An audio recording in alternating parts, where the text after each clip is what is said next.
Est-ce qu'un auteur comme Tarantino aujourd'hui pourrait émerger ? Je pose la question. Je pose la question. Il fait vraiment plein de chichis avec sa caméra, plein d'effets de style très lourds. C'est sûr que c'est pas les états généraux du film documentaire à l'USAS en Ardèche. Moi j'ai vu un film avec Kevin Spacey qui était à vendre. 2 €. On avait une théorie selon laquelle il fallait arrêter de mettre des perruques à Bastien Bouillon. Je viens de me taper un petit fou rire. Je vais essayer de me calmer et de vous pitcher Connemara. Si tu veux, je te dis, issu d'un milieu modeste. Mais où est-ce qu'il est ? Mais où est-ce qu'il est, ce con de Perchman ?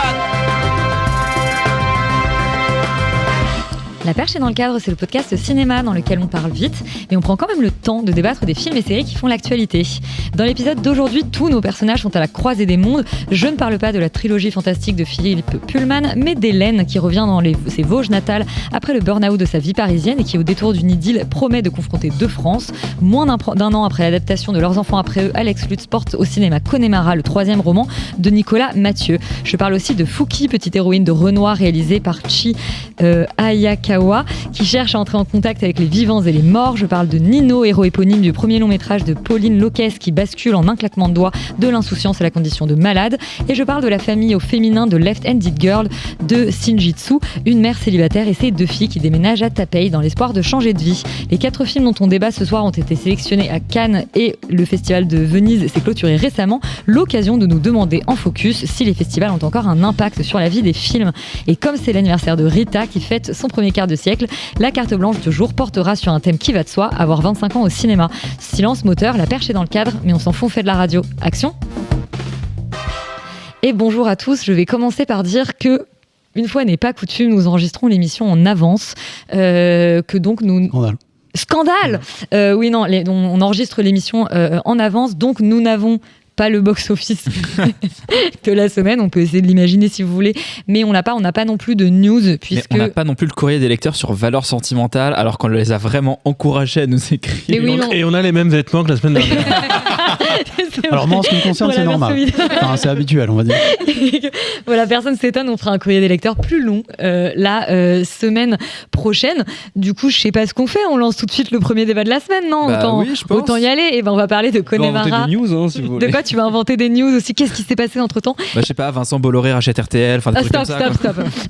On va parler donc de Connemara, d'Alex Lutz, bande annonce. Prêt, feu, partez! C'est parti! Ça va? Ah oui, pourquoi? Avec Philippe? Ah non, ça va pas, non, avec Philippe. Puis de toute façon, le principal, c'est ton boulot. Je crois pas, non. Mais tout va bien, de ce côté-là. Ah non, ça va pas non plus de ce côté-là, tu vois. Fermez les yeux. Relaxez-vous. Concentrez-vous. Que voyez-vous, là, maintenant? Je vais essayer de reprendre le contrôle parce que je viens de me taper un petit fou rire à cause d'Alex Lutz. Tu veux qu'on parle du film de Alex Lutz? Alex Lutz qui s'appelle pas Alex Lutz, du coup. Alex Lutz. Et je sais bien. Mais oui, écoute, j'ai écorché son nom gratuitement. Je vais essayer de me calmer et de vous pitcher Connemara. Si tu veux, je te dis. Parce qu'en plus, vas-y, lis ce que j'ai écrit. Issu d'un milieu modeste, Hélène, aujourd'hui dans sa quarantaine, a depuis longtemps quitté ses Vosges natales dans un burn-out, l'oblige à quitter Paris et revenir là où elle a grandi, entre Nancy et Pinal-c'est-Père chez moi.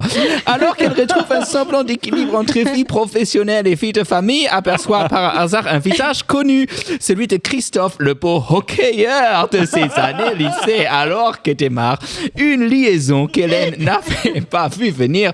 Ce sont 2 France qui deux mondes désormais étrangers qui se rencontrent et rêvent de s'aimer. Ce qui est incroyable, c'est que les gens savent, les gens comprennent qu'on a enchaîné 2 émissions, qu'on est déjà très fatigués. Mais bravo, vraiment, on est très fatigués dès le début, qui ne promène rien de bien. Mais c'est un pitch halluciné, ça, non? Oui. Je voulais vous lire le pitch halluciné, enfin je l'ai un tout petit peu retravaillé, mais la fin c'est le pitch halluciné, je le trouve vraiment extraordinaire, je l'ai juste un tout petit peu raccourci. Voilà, j'ai enfin le bon conducteur sous mes yeux et pas celui de la semaine dernière. Manon, t'es donc allée voir Connemara. Est-ce que déjà vous aviez lu le roman ou pas du tout? Oui, t'avais lu le roman, t'avais aimé le roman? Je ne sais pas lire, moi. C'est vrai. J'avais plutôt aimé le roman. J'avais été moins saisie que par Leurs enfants après eux, mais peut-être parce qu'il y avait déjà un truc, pas d'habitude, mais un peu plus connu. Mais oui, j'avais plutôt aimé le roman. C'est son 3e roman, puisque Leurs enfants après eux, son deuxième roman qui avait été adapté au cinéma fin 2024 par les frères Boukarma. Et on est sur 2 adaptations. Alors évidemment l'histoire est complètement différente, mais on est sur 2 styles d'adaptation aussi vraiment très différents. Enfin celui des Boukarma, il y avait un côté assez un peu western, tout ça. Là il y a quelque chose de, et moi c'est ce qui m'a vraiment pas plu dans le film, quelque chose de très je sais pas si j'invente un mot quand je dis maniériste, mais maniéré quoi. Il fait vraiment plein de chichis. Maniériste, ça me va. Plein de chichis avec sa caméra, plein d'effets de style très lourds et que je ne comprends pas vraiment pourquoi. Enfin, moi j'en ai vu qu'un seul, mais donc c'est toujours le même. Mais... Oui, voilà, c'est toujours le même, mais qui revient beaucoup. Beaucoup de flashbacks aussi, parce que du coup, toute l'histoire qu'elle est en train de revivre avec cette ancienne gloire du lycée lui rappelle son enfance. Et du coup, on peut dire que c'est Mélanie Thierry et Bastien Bouillon qui reprend à peu près le même rôle. Exactement, le prolo sexy, exactement le même que dans Partir un jour. C'est marrant qu'on lui attribue ce rôle. Enfin, je sais pas, je trouve pas que ce soit ce qui dégage, mais enfin bref. Et donc voilà, donc beaucoup de sexy, si j'avoue. Non, en vrai, je reviendrai après sur Bastien Bouillon, mais ça fonctionne quand même plutôt pas si mal. Il a une perruque dans ce film-là ou pas ? Non, je pense pas. Okay, il a juste laissé ses cheveux un peu poussés. Parce qu'on avait une théorie selon laquelle il fallait arrêter de mettre des perruques à Bastien Bouillon. Mais ça, c'est à cause du Comte de Monte Cristo. Mais je ne sais plus ce que je disais. Oui, je parlais des flashbacks qui sont beaucoup trop nombreux et qui viennent toutes surappuyer, surexpliquer tout le temps. Ils sont pas très crédibles non plus parce qu'il y a un fond de discours forcément lutte des classes. Et donc elle, c'est une fille qui a voulu vraiment se sortir de sa condition via les études, très bonne à l'école, des grandes études, un bon boulot.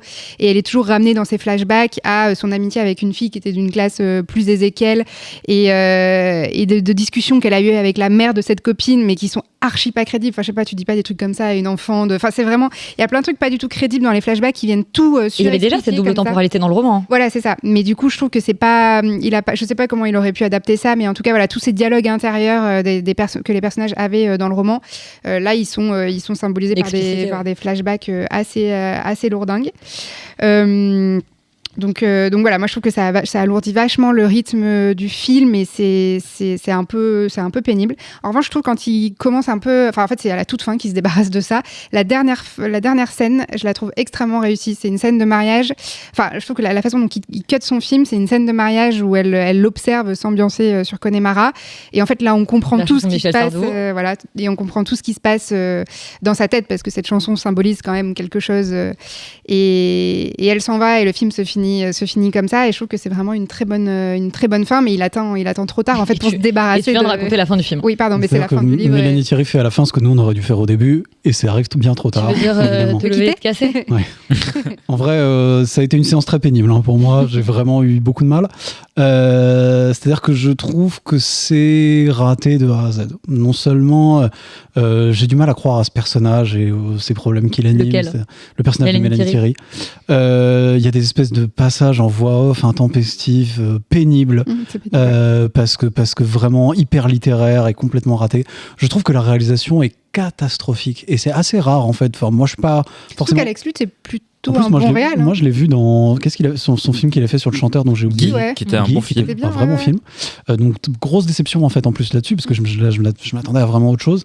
Moi je suis pas forcément hyper sensible à l'esthétisme de ce genre de truc, mais alors franchement c'est affreux. C'est-à-dire que tout est filmé d'ultra près, à moitié à l'épaule, avec genre des contours flous. Je comprends pas pourquoi, ça apporte rien. Parce que comme ça on est dans l'intériorité des personnages. Non mais enfin stop. Je pense que c'est vraiment ce qu'il a voulu faire. C'est vraiment ultra scolaire et pas intéressant quoi. Et du coup les 3/4 du film on comprend pas trop ce qui se passe. Je ne m'intéresse pas à ce personnage de Mélanie Thierry parce que je la trouve bête et je comprends pas comment elle peut fonctionner comme ça. Et il y a vraiment des moments où on se dit mais les gens qui ont fait cette histoire, les gens qui ont fait ce film, en fait, ils comprennent pas trop de quoi ils parlent, et notamment tout ce délire autour du burn-out et de la, parce qu'elle bosse dans une boîte de conseil, enfin très clairement, les gens qui ont fait ce film ne savent pas ce qu'on fait dans une boîte de conseil. Ça, c'est quand même beaucoup le problème des films français qui ne savent pas parler du monde de l'entreprise, voilà. quoi. C'est toujours dans des espèces de... Ils ne comprennent rien à ça. Et pourtant, tu vois, il y a 3 trucs que je trouve relativement intéressants dans le film. Le premier, c'est le personnage de Jacques Gamblin qui joue le père de Bastien Bouillon, qui est une chèvre. Ça, je fais un petit aparté, Bastien Bouillon, je le déteste. À chaque fois que je le vois quelque part, je le trouve nul. Il y a vraiment rien à faire. Alors que je suis sûr que c'est quelqu'un de très sympathique. Dans la nuit du 12 aussi. Dans La Nuit du 12, je trouve qu'il est mauvais. Je trouve le film pas mal, mais je trouve qu'il est mauvais. Et je trouve que depuis, ça ne fait qu'empirer. Je ne comprends pas l'intérêt de ce type, mais il est peut-être très sympa, j'en sais rien. Mais je veux dire, en tant qu'acteur, vraiment, ça ne fonctionne pas. Toujours est-il que ce Jacques Gamblin qui joue son père, qui a un début d'Alzheimer, ils arrivent à toucher des trucs intéressants là-dedans parce que c'est un excellent acteur déjà. C'est assez doux et assez bien amené. Dans le film. Et dedans, il est super, il est parfait, il est toujours juste. Il y a vraiment des moments très touchants. Ça n'a rien à faire avec le reste de l'intrigue. Ça n'a rien à foutre là globalement. Dans le livre, c'est beaucoup plus présent. Alors peut-être, mais là vraiment, c'est et globalement. Mais donc c'est dommage que ce soit aussi bien fait pour un truc qui n'a aussi peu d'intérêt, je trouve, dans le film.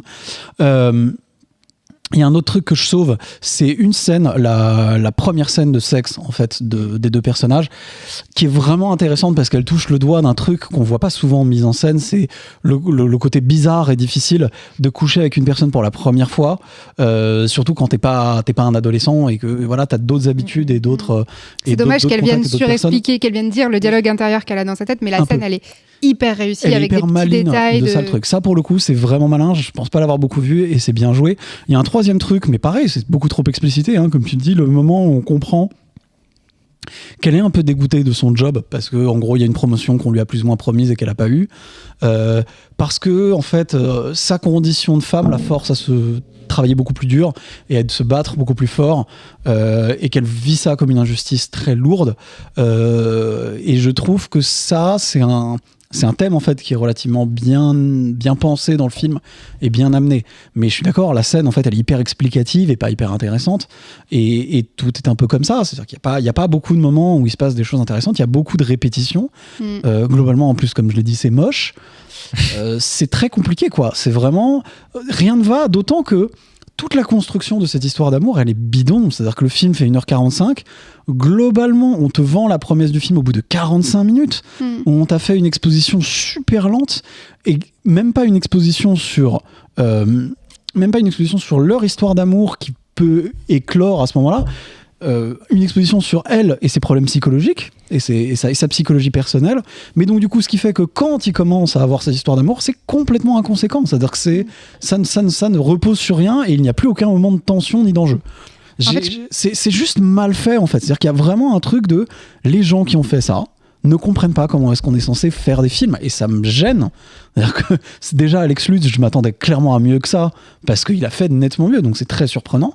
C'est un problème d'adaptation, moi je pense, parce qu'en fait dans le bouquin c'est vraiment une alternance des deux points de vue et là il a vraiment choisi le point de vue d'elle. Oui, mais parfois il y a lui aussi. Un tout petit peu, mais du coup ça en fait un homme. Parce que ouais, mais du coup ça en fait un personnage extrêmement inconsistant parce qu'en fait on l'a très peu et effectivement il y a beaucoup de choses qui nous intéressent pas sur elle, qui sont trop longues et trop présentes et je trouve qu'on perd aussi du coup tout le discours un peu sur la lutte des classes et pourquoi c'est peut-être un peu compliqué pour eux d'être ensemble. Et c'est juste une espèce d'amourette de lycée qui ressurgit. Je trouve que le choix des acteurs est pas très bon. Enfin, en fait, Mélanie Thierry, c'est une bonne actrice, mais je trouve qu'elle va pas du tout dans ce rôle. Enfin, elle est trop belle, trop froide, trop. Enfin, ça fonctionne. Enfin, moi, j'avais pas cette image en tête. Alors oui, j'ai pas lu le livre. Je suis pas complètement d'accord. Je trouve que ça fonctionne quand même. Elle a ce côté un peu genre Golden Girl et tout, qui pour moi peut moins pas. En vérité, dans le livre, on a enfin, c'est une réussite, mais bon, enfin, je sais pas comment dire. Elle se projette dans une entreprise, voilà, dans mais un la peu défense, bidon. quoi. C'est pas. Oui, voilà, elle a pas non plus un job de ouf et un poste de ouf et tout ça. C'est quand même un peu enfin, elle a une vie un peu médiocre, quoi. Oui, d'accord, mais de là où elle vient, elle vit quand même comme un vrai changement de dimension. C'est pour ça que je la trouve un peu trop. Mélanie Thierry, elle a quelque chose de trop. Enfin, je sais pas, je la trouve trop belle, trop star, trop. Voilà. Mais c'est une bonne actrice et c'est une femme très en colère quand même. Donc du coup, je trouve qu'elle retranscrit assez bien ça. Ça va. Et Bastien Bouillon, moi, j'avais beaucoup de mal à l'idée de la voir dans ce rôle-là. Mais encore une fois, c'est les histoires que tu fais dans ta tête quand tu lis un bouquin. T'avais déjà eu des problèmes avec Paul Kircher dans Deux enfants creux. Non, ça n'allait pas. Mais c'est très rare en fait d'avoir un bon acteur qui interprète. Quand t'as lu un livre, c'est difficile. C'est très dur parce que tu t'es fait tes projections. Mais là, en fait, en ancienne gloire du lycée, bon, ok et tout. Je trouve que ça marche pas si mal en vérité. Je trouve qu'on y croit que c'était le beau gosse du lycée. Et maintenant, il a un peu tapé, il a un peu défraîchi, mais je trouve qu'il y a un truc. Moi, mon problème, c'est que je trouve qu'ils chantent pas ça. Ouais, et ils ont pas d'alchimie, alors que tout le bouquin, c'est quand même tout ce qui les lie, c'est le sexe. Et il y a vraiment des scènes de sexe magnifiquement bien écrites parce que c'est une des qualités de Nicolas Mathieu, c'est qu'il sait très bien écrire les scènes de sexe. Et dans le film, il n'y a aucune alchimie, à part cette première scène très maladroite qui est vraiment belle dans la maladresse. Mais qui n'est pas particulièrement, justement. Mais tout le reste, après, ça prend pas, quoi. Du coup, voilà. Mais est-ce que justement, ce que tu parlais d'adaptation, peut-être le point plus large, Nicolas Mathieu, en fait, faut pas l'adapter. On se rend compte, voilà, en fait, c'est un auteur qui est très difficile à adapter. Alors, Connemara, moi, j'ai pas vu l'adaptation, mais j'ai l'impression qu'il y a quand même quelque chose où finalement, et disons le sel déjà, c'est évidemment, c'est la manière dont il écrit, mais c'est beaucoup en fait finalement l'intériorité des personnages. Et donc ça, c'est quelque chose qui est difficilement retranscriptible sans faire des flashbacks très lourds. Et donc c'est peut-être la deuxième fois que en fait il y a un cinéaste qui oui. Il y avait quand même des choses géniales dans Leurs enfants après. Tout le film n'était pas forcément bon. Je l'ai pas vu non plus moi. J'ai vu aucune des adaptations. C'était une meilleure adaptation. Ouais, je suis d'accord. Et surtout, je crois que Nicolas Mathieu a participé. Il y avait un bon personnage, quoi. Le personnage de Saïd El-Alami, notamment, qui était très bien traité. Ouais. Oui, là, il n'y a pas de bons personnages. Il y a des personnages secondaires vraiment anecdotiques. Mais Nicolas Mathieu a participé au scénario de Leurs enfants après eux. Je crois que là, il n'est pas du tout mentionné nulle part. Donc, je pense qu'il était extérieur au projet. Peut-être qu'il aurait peut-être dû mettre son nez. Je ne sais pas. Mais donc, globalement, une déception pour ce Connemara que je ne m'emprêterai pas d'aller voir. Et toi, tu sauves 2-3 trucs. Et Laurent, pas grand chose. Non, franchement, j'ai passé un très mauvais moment. T'as passé un très mauvais moment. Mais je crois que t'as pas passé une très bonne semaine, contrairement à d'autres ici. Le deuxième film dont on parle ce soir, c'est Renoir de Chie Hayakawa. On écoute la bande-annonce.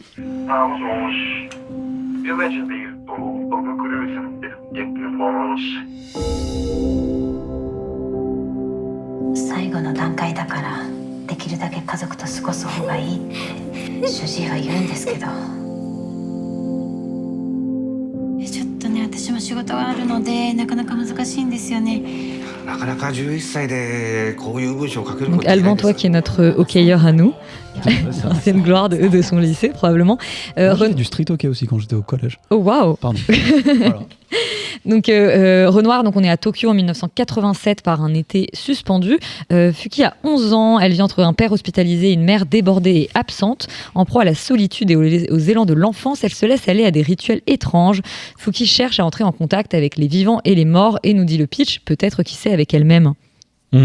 J'avais pas vu le pitch et je trouve que ça correspond pas énormément au film qu'on voit, parce qu'effectivement il y a des éléments de surnaturel, etc., mais globalement c'est un portrait à la fois d'une petite fille qui est en CM2 et qui effectivement jongle entre une mère absente et un père malade. C'est à la fois un portrait de l'enfance et c'est aussi un portrait d'une ville et d'un pays qui est le Japon dans les années 80-90. Moi, c'est un film qui m'a plu, qui m'a touché pour plusieurs raisons. La première, c'est que je trouve à la fois que l'actrice qui joue l'actrice qui joue Fuki est géniale, et en même temps ça montre bien l'ambivalence qui est prêtée au temps de l'enfance, à la fois entre quelque chose un petit peu toujours sur le fil, entre quelque chose de profondément dramatique dans ce qu'elle peut vivre, et à la fois d'une éternelle curiosité qu'on a à cet âge-là, et toujours à cheval entre quelque chose qui serait de l'ordre de la vérité, quelque chose qui serait de l'ordre du mensonge. C'est toujours sur un film, et je trouve que le film le montre très très bien. Par ailleurs, il n'y a pas vraiment de scénario, c'est pas du tout linéaire. En fait, elle jongle un petit peu entre plusieurs aventures, plusieurs rencontres, parfois dramatiques d'ailleurs, comme rencontre, et je vais pas trop spoiler, mais voilà, je trouve que ça montre bien cette curiosité et cette forme un petit peu de bizarrerie que peuvent avoir les petits garçons et les petites filles à cet âge-là. Et voilà, pour commencer, je pense que c'est ça qui m'a plu, en tout cas, en premier lieu dans le film. C'est un film d'été ou pas, du coup ? Pas du tout, non. On peut pas considérer, ça se passe l'été. On peut pas considérer que c'est un film d'été pour autant. En tout cas, c'est pas un film qui transpire l'été. Moi, je trouve un peu fort. Mais ça transpire pas l'été. Ça transpire pas l'été. Laurent, t'as passé un bon moment qu'Alban devant ce Renoir. Mais en fait, moi, j'ai rien capté. Pardon, je pense que je suis un peu trop con pour ce genre de film. C'est-à-dire que je reste complètement à côté de ce qui se passe parce que je comprends pas. Et même s'il y a un truc qui me plaît dans ce film, qui est assez commun au cinéma asiatique d'une manière générale, où là c'est un film japonais. Ça, c'est un film japonais en l'occurrence. On ne va pas tenir le spectateur par la main, il va falloir que tu bosses un peu pour pouvoir comprendre un peu ce qui se passe, et le film est vraiment complètement comme ça, et ça, je trouve ça assez agréable. Et je lui trouve des qualités, en fait. Je trouve qu'il y a même de la mise en scène, je trouve qu'il y a des trucs intéressants et tout, mais juste, en fait, je comprends pas pourquoi cette petite fille, elle agit comme ça, je comprends pas ce qui se passe, en fait, autour. Il y a des moments où, en fait, je comprends pas comment est-ce qu'elle arrive dans cette situation. Je comprends pas ce que font ces gens, en fait, je suis vraiment paumé. Pardon, mais je suis vraiment largué, c'est-à-dire qu'il y a un truc où tout ça n'a pas trop de sens. Le film s'appelle Renoir, je comprends pas pourquoi. C'est-à-dire qu'il y a vraiment à un moment une référence à une peinture de Renoir, mais ça arrive. C'est vrai qu'il y a un film avec le même titre qui est un biopic. Ça arrive aux 3/4 du film à la fin, ça a aucun sens. Enfin, je veux dire, c'est un film que je trouve très bizarre et très inaccessible, au point que je suis perdu, quoi. C'est-à-dire que je suis perdu. Oui, c'est même pas une bizarrerie qui t'a stimulé, quoi, qui t'a fait phaser, t'es juste pas compris. Ce que j'aime bien dedans, c'est que ça dépeint quand même une peinture du Japon vraiment, mais déprimante. C'est-à-dire que les gens sont tous tarés, il se passe des trucs vraiment glauques de ouf. Tout le monde est genre dans une espèce de carcan personnel, relationnel, d'une tristesse, d'une dépression que je trouve assez hardcore. Mais en fait, vraiment, c'est des moments. En fait, il y a un côté très chronique, tranche de vie, de moments en fait qui sont ajoutés. Puis ça va, ça vient. Des trucs qui n'ont pas forcément beaucoup de conséquences ni beaucoup d'intérêt. C'est pas très problématisé narrativement. Enfin, il y a un truc qui est quand même très c'est un film assez flou, quoi. Et honnêtement, ça me laisse complètement à côté. Déjà, je suis pas le public, et parce que non, vraiment, ça marche pas sur moi. Dans l'absolu, c'est pas du tout une si grosse catastrophe que ça, parce que je pense que la réalisatrice, elle est sacrément ouf. D'ailleurs, c'est son deuxième film. Du coup, par curiosité, j'ai regardé le pitch de son premier film. Ah oui, c'était plan 75. Plan 75, où genre, on est au Japon, on est un peu dans le futur, on propose aux gens de plus de 75 ans de se faire euthanasier. Ah, mais c'est un vrai délire. C'est-à-dire qu'elle a pas fait le lien, a des énormes problèmes. Et je respecte ça, mais pardon, en fait, je suis largué, quoi. Désolé, je suis vraiment largué. Manon, est-ce que t'étais un peu plus... Est-ce que ce Renoir t'a semblé un peu plus accessible ? Je dirais pas que j'ai pas capté, mais que je suis pas rentrée du tout dans le film, parce qu'effectivement c'est que des espèces de petites touches. Pour moi, c'est des espèces de visions qu'a eu la réalisatrice. Il y a des images et des séquences assez belles, assez fortes, mais qu'elle a pas vraiment imbriqué, elle a pas vraiment cherché à faire une trame, alors qu'il y a quand même une vraie histoire de base. C'est une petite fille qui a son père qui est mourant d'un cancer. Mais on sait jamais vraiment comment ça l'affecte. Je trouve que c'est pas du tout, on n'est jamais avec elle, on n'est jamais dans son intériorité. Moi, je comprends pas du tout ce que ressent cette petite fille qui est pas si petite, qui est en CM2 quand même, donc qui peut avoir des émotions et tout. Et du coup, je trouve que non, mais je veux dire, il pourrait y avoir quand même ça pourrait être un peu plus signifiant, quoi. Et c'est vrai qu'on est vraiment, c'est à sa hauteur, on est toujours avec elle, mais je trouve qu'on la comprend pas. Il y a effectivement plein de choses qui sont posées. Au début, on comprend qu'elle a une espèce d'obsession pour la mort, mais enfin parce que ça plane dans son foyer. Mais en fait, après, ça revient pas. Il y a un instinct qui dit qu'elle a un don pour l'écriture, mais ça non plus, ça ne revient jamais. On pose des espèces d'intrigues avec des histoires de pédophiles, mais pareil, c'est hyper gênant et on n'en fait pas vraiment un sujet. C'est horrible, enfin, ce truc-là. C'est horrible, mais c'est posé comme le reste, genre comme ça, et c'est très très bizarre. Et du coup, voilà, moi, j'ai trouvé ça très très long. Je pense qu'une demi-heure avant la fin, j'avais l'impression que c'était la conclusion et la scène finale, et ça ne faisait que faire des espèces de conclusion sur conclusion sur conclusion sur conclusion. Et j'avoue, voilà, moi, je suis pas rentrée dedans. Voilà, il y a une vibe, et je peux comprendre que ça touche, que ça puisse toucher. C'est un film sur l'enfance, visuellement beau et tout ça, mais moi, je suis pas rentrée dedans. Ouais, alors moi du coup je vais réagir un peu plus longuement sur ce que vous venez de dire, parce que Est-ce que toi t'as mieux compris le film ? Mais c'est pas que j'ai mieux compris, parce que je pense qu'il faut pas chercher forcément à comprendre quelque chose. Point de vue respectable, hein, mais en fait, tu vois, on parle beaucoup, on est en train de dire aux gens que le film est un délire et que c'est un truc complètement loufoque, il faut s'accrocher. Je trouve que le film ne propose pas du tout ça. Le film propose simplement un portrait d'une jeune fille qui a 11 ans, qui sait pas encore très bien ce qu'elle ressent, qui s'en remet au surnaturel pour essayer de savoir si son père va mourir ou pas. On sait pas si elle sait pas elle-même si elle doit être triste, si elle doit être joyeuse. En fait, elle se cherche elle-même, et c'est un petit peu comme dans Kiki, la petite sorcière de Miyazaki. Là, on voit un chat parler, ça choque personne parce que c'est un dessin animé. Là, c'est un petit peu les mêmes systèmes, c'est de la pensée magique, c'est des trucs parce qu'elle essaie de se rassurer elle-même. Et je trouve que c'est pas du tout un délire, en fait. Moi, je pense qu'il y a plein de petites filles ou de petits garçons à 11 ans qui savent pas vraiment ce qu'ils doivent ressentir et qui passent par énormément de détournements, de stratégies d'évitement pour essayer de comprendre ce qui leur arrive. Et le film ne propose simplement ça. Et j'ai pas du tout vu quelque chose de loufoque ou quelque chose de complètement délirant en fait dans la proposition. Et par ailleurs, sur ce que disait Laurent ou sur l'écriture ou sur la pédophilie, la scène est grave et vraiment dangereuse et on n'est pas bien pour Fouki. Simplement en fait, vu qu'elle tente plein de trucs pour essayer d'esquiver sa solitude, elle s'inscrit, elle parle à des gens en ligne au téléphone et puis elle a 10 ans, donc en fait elle se méfie pas, il y a un gars qui la prend au téléphone et ça fait une scène et point barre en fait. Elle essaye pas de tirer des ficelles scénaristiques qui ne vont nulle part. C'est juste qu'en fait, en creux, à la fin, ça dessine le portrait de cette jeune fille là. Mais donc en fait t'as compris des trucs que moi j'ai pas compris, tu vois, c'est ça la différence. Mais non, c'est ça la différence, tu vois. Non, mais je pense pas. Et c'est cool, hein, c'est très bien. Et par ailleurs, je trouve que, parce que je pense que c'est bien de le souligner, le film est très beau visuellement. Oui. Enfin, l'endroit où c'est tourné est magnifique, les plans sont magnifiques. Il y a des plans presque délirants. Il y a une scène notamment que j'ai pas bien compris non plus, tu vois, où il y a la mère qui redîne dans un restaurant avec son mari. Je sais pas si vous voyez cette scène où il dîne vite fait au resto là, bon bref.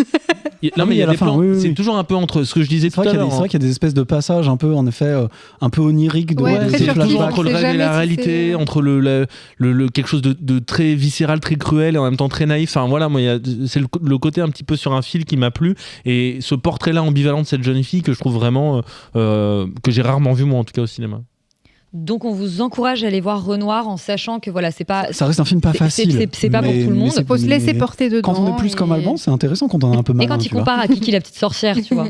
Ouais, mais moi je l'ai un peu vu comme ça. Ouais, c'est vrai. Moi, je l'ai d'accord, pas vu, il peut y avoir des. Bon, voilà, allez vous faire un avis devant Renoir. C'est bien aussi les films qui divisent. Le troisième film dont on parle ce soir, c'est Nino de Pauline Loquès, dont c'est le premier long métrage. Vous avez bien passé des examens médicaux récemment? Ouais, c'est pour de la fatigue. Et on vous a prescrit des examens complémentaires pour une douleur persistante à la gorge, c'est bien ça? C'est pas un... Vous êtes jeune donc prioritaire. Vous pouvez commencer dès lundi.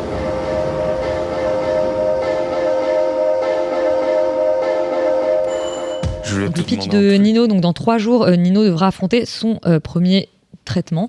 D'ici là, les médecins lui ont confié 2 missions, 2 impératifs qui vont mener le jeune homme à travers Paris, le pousser à refaire corps avec les autres et avec lui-même. Nino, Alban, Manon, Yuri, c'est vous qui l'avez vu. Alors, c'est marrant parce que là, j'ai dit traitement. Je sais que dans le pitch, il parle juste d'épreuves, mais en même temps, j'ai l'impression que quand même la bande-annonce est assez claire sur ce qui lui arrive. On va pas faire d'enjeu là-dessus. C'est la première scène du film. Voilà, non, mais parce que c'est très bien, parce que le pitch ne le dit pas, donc j'étais un peu gênée de le dire, mais bon, voilà, il est diagnostiqué d'un cancer de la gorge au début du film, et donc c'est un jeune homme, et c'est les quelques jours avant le début de ce traitement. Manon, qu'est-ce que ça t'a évoqué, ce Nino ? Ça m'a évoqué beaucoup d'émotions et vraiment une très très grande réussite pour un premier film qui évite à peu près tout ce qu'on n'aime pas trop, je crois, dans ce podcast qu'on appelle... Tu veux parler des cancer porn ? Le cancer porn. C'est l'antithèse de ça, parce qu'en fait, tout est malin et bien déjoué. C'est-à-dire que l'annonce qui intervient dès le début, elle est faite sur un espèce de malentendu qui fait que c'est terrible ce qu'on lui annonce, mais lui, il comprend pas. Donc en fait, ça évite tout pathos. On lui dit immédiatement, tu vas pas perdre tes cheveux. Donc direct, on se dit, ouf, on va pas avoir ce genre de scène. Enfin, je trouve que direct, tout est évacué. Et on se concentre donc sur les quelques jours après cette annonce, avant qu'il attaque son traitement, parce qu'il est jeune, il est prioritaire et tout ça. Et en fait, elle se focalise sur des micro-enjeux. C'est pas du tout des micro-enjeux, mais pas vraiment sur la maladie. Genre, son sujet, c'est de faire congeler son sperme parce que ça risque d'altérer sa stérilité, sa fertilité. Qui maintenant est proposé quand on est jeune, aussi bien pour les hommes que pour les femmes. Et le gros enjeu de ces 3 jours, en fait, d'arriver à faire dans son petit flacon et tout ça. Et je trouve ça... Et il rencontre une fille qui a les mêmes enjeux que lui parce qu'elle congèle ses ovocytes. Et du coup, tout est... C'est plutôt tourné vers la vie et la suite que vraiment sur cette maladie. Je trouve qu'il y a plein de scènes qui transpirent toute la sensibilité de la réalisatrice. On a interviewé d'ailleurs à Cannes. Absolument, il y a une interview qui est disponible en podcast. Ouais. Si vous remontez un peu dans notre feed, abonnez-vous du coup pour ne louper aucune interview de réalisateur et de réalisatrice. Pauline Loquès. Vraiment, je vois très bien quel genre de personne et de sensibilité elle peut avoir. Moi, il y a une scène qui m'a vraiment bouleversée, c'est juste quand il rencontre une fille, enfin une vieille connaissance à lui, et ils partagent des moments hyper beaux. Et il y a notamment juste un moment où ils se regardent, genre les yeux dans les yeux, et ils ont juste les larmes aux yeux, et ça m'a vraiment fait penser. En fait, je trouve qu'elle condense plein de belles idées de films sur la maladie. Cléo de 5 à 7. Moi, cette scène où ils se regardent ensemble, les yeux dans les yeux, avec juste une petite larme et tout, ça m'a fait penser à une scène dans La guerre est déclarée aussi, qui est hyper belle. Mais tu vois, ça, j'ai pas capté. Pourquoi ils se regardent en pleurant ? Je sais pas, pour moi ça dit plein de choses. Parce qu'ils se trouvent très laids. Non, mais en fait, je pense qu'ils se comprennent mutuellement sur certains trucs et ça fait remonter. Enfin, je sais pas, moi cette scène, je l'ai trouvée vraiment très belle. Je trouve que tous les comédiens sont absolument excellents. De Théodore Pellerin, qui est vraiment d'une grâce. Lui, il est extraordinaire, bien sûr. Absolu, vraiment, il était fait pour ce rôle. Au personnage secondaire, moi je trouve que Jeanne Balibar, qui joue sa mère, elle est pas souvent là, mais vraiment toutes les scènes. Et très cohérent physiquement, cette famille. Ouais, Théodore Pellerin et Jeanne Balibar, c'est hallucinant. Il y a un vrai très travail important pour moi que les familles se ressemblent au cinéma. Ouais, ça je suis d'accord que c'est bien pensé. Enfin voilà, je vais laisser la parole, j'ai plein de choses à dire sur ce film très beau. Alban, donc t'avais pas capté cette scène où les personnages se regardent dans les yeux, mais ça t'a pas empêché de beaucoup aimer ce Nino? Non, j'ai adoré Nino, et pour la plupart des raisons que t'as dites, que t'as expliqué Manon. Simplement, tu vois, cette scène-là et une autre scène qui est aussi dans la bande-annonce où William Lebguil, son meilleur ami, quand il apprend qu'il a une maladie, lui dit on va pas faire semblant, et lui répond on fait déjà tout ça. C'est les deux moments qui m'ont sorti du film, parce qu'on est vraiment très proche des personnages, dans quelque chose de très sincère, très naturel, sans grand discours métaphysique sur la vie. Ouais. Et ça, pour le coup, c'est les deux petits trucs qui m'ont un petit peu sorti du film. Alors le film est bouleversant parce que Théodore Pellerin est juste magistral et magnifique dedans. Moi, c'est un acteur que j'avais vu qu'une seule fois dans Becoming Karl Lagerfeld, avec un rôle qui est complètement à l'opposé de celui qu'on lui propose dans ce film-là, et je trouve qu'il a une palette de jeux dingue. Et j'ai écouté une interview de lui, et il expliquait que ça a été dur pour lui de se mettre dans ce personnage parce qu'il est à l'opposé en fait du rôle qu'on lui propose. Et donc, surtout il est québécois, tu nous apprenais. Il est québécois en plus, donc il est avec un accent complètement masqué. Il a un accent quand il en a zéro dans le film, mais il est québécois. Et c'est un film d'une grâce dingue, et surtout qui propose plein d'idées de cinéma vraiment intéressantes, tu vois, genre à un moment justement, avec cette problématique de pouvoir congeler ses spermatozoïdes, il rencontre cette fille, et sans trop dévoiler, il va y avoir une scène de sexe qui va pas du tout se passer comme on pourrait l'imaginer, parce qu'elle se fait à travers un babyphone. Enfin, c'est des petites idées de mise en scène, ou alors quand il se parle à travers une vitre. Moi, ce qui m'a plu dans le film, c'est à la fois montrer la solitude de la maladie et la solitude de ce personnage pendant 3 jours, et en même temps montrer une sorte d'errance parisienne en étirant le temps, en prenant le partie de garder les temps longs d'une soirée ou d'une après-midi, etc. Et moi, c'est quelque chose qui m'a beaucoup touché, parce que en général, c'est quelque chose que je recherche au cinéma. Simplement, il y a 2-3 petits artifices que je trouve pas forcément utiles, mais c'est des petits défauts. Mais par exemple, le fait qu'il perde ses clés pour rentrer chez lui, on n'en a pas besoin, parce qu'en fait, on pourrait totalement comprendre qu'il ait pas envie de rentrer. La scène de rencontre aussi, elle est un peu forcée. Ah oui, complètement. Tu vois, il y a des petits artifices qui premier film en tout cas, ou peut-être qui sortent du film. Et en même temps, t'as aussi des minuscules paris de premier film qui fonctionnent. Il va au bain-douche, il rencontre Mathieu Amalric qui est génial dedans, qui tombe amoureux qui lui montre sa femme qui est décédée, il lui montre une photo de Romy Schneider, et en fait ça pourrait être complètement ridicule, mais je trouve que c'est vraiment d'une beauté, d'une sincérité complètement désarmante, quoi. Yuri? Oui, alors moi je suis un peu moins enthousiaste que vous. Je trouve en effet que le film a beaucoup de qualités, notamment grâce à Théodore Pellerin, et en effet dans, on va dire, le point de départ et le point d'arrivée, je trouve qu'il y a une sorte de cohérence émotionnelle qui fait qu'à la fin on est en effet, enfin, c'est difficile aussi de pas être ému par ce moment-là. Mais c'est pas des larmes qu'on te tire. Non, mais enfin bon, c'est bien fait, c'est assez réussi. En effet, il y a un côté très Cléo de 5 à 7, avec cette espèce de temps un peu suspendu, tu sais pas trop combien de jours il lui reste avant d'aller à son examen, machin. Et tu parlais d'errance, Alban, et je trouve qu'en effet, c'est un vrai film d'errance, dans le bon et un peu le mauvais sens pour moi du genre, dans le sens où un film d'errance, il va beaucoup en tout cas pour moi, un bon film d'errance va beaucoup se concentrer sur la qualité d'écriture des personnages secondaires qu'on va rencontrer, des situations qu'on va engendrer, ou des différents enchaînements dans lesquels le personnage va être pris au fil de son parcours.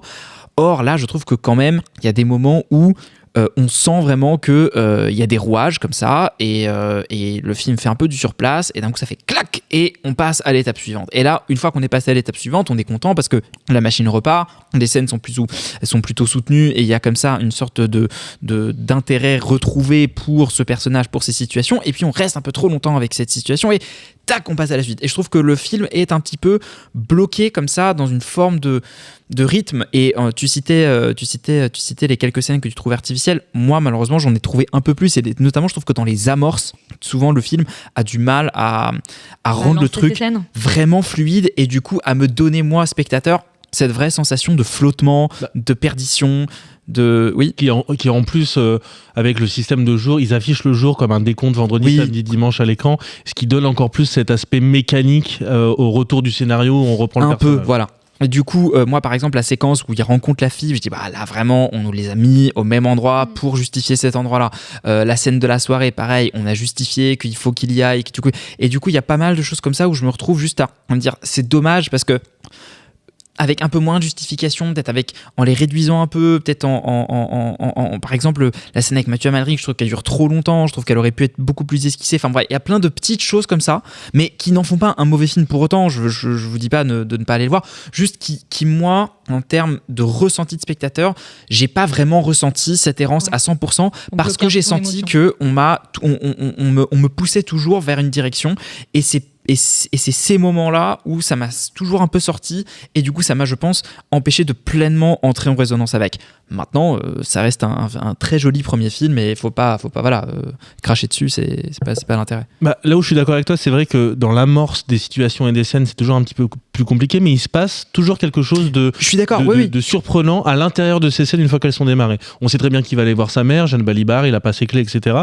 Sauf qu'avec Jeanne Balibar, il va se passer plein de trucs, il va y avoir une scène magnifique à l'horizontale où elle est avec sa maman Jeanne Balibar dans le lit. Et il y a plein de moments comme ça où la scène de la soirée n'a quasiment aucun intérêt si ce n'est une scène dans les toilettes avec une amie la sœur de son meilleur pote. Et la scène est vraiment bouleversante parce qu'en fait ils se racontent un petit peu leur vie, il se passe pas grand chose et il y a une scène de piqûre, pas de drogue mais de congélation, de stimulation. Voilà, exactement, de stimulation. Oui, mais pour moi c'est pareil, tu fais une piqûre et je tombe dans les pommes. Il se passe toujours quelque chose de surprenant et c'est pour ça que j'ai envie de vraiment sauver ce film là et de dire que pour un premier film c'est quand même grandement maîtrisé, à part si ce n'est ce découpage en termes de jours et cette histoire dont il a perdu les clés qui suit en fait quand même 1h37 jusqu'à ce que le gardien ait une crise cardiaque. Enfin, en fait, c'est complètement délirant, tu vois, où tu te dis pourquoi elle a mis ça au scénario. Oui, mais ça, j'ai envie de dire, mais c'est peut-être mon mauvais côté, je sais pas, mais que potentiellement, c'est des choses où c'est un premier film.